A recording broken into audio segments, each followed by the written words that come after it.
Ibnu Taimiyah, sosok yang telah dinyatakan sesat oleh para ulama. Akan tetapi, Ibnu Taimiyah sekarang dijadikan panutan oleh golongan sesat Wahabi.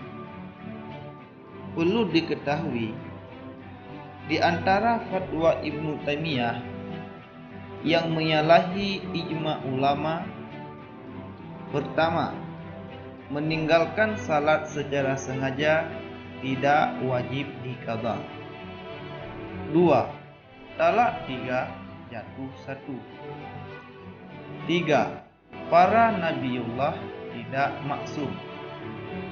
4. Musafir untuk menziarahi makam Nabi sallallahu alaihi wasallam merupakan maksiat. 5.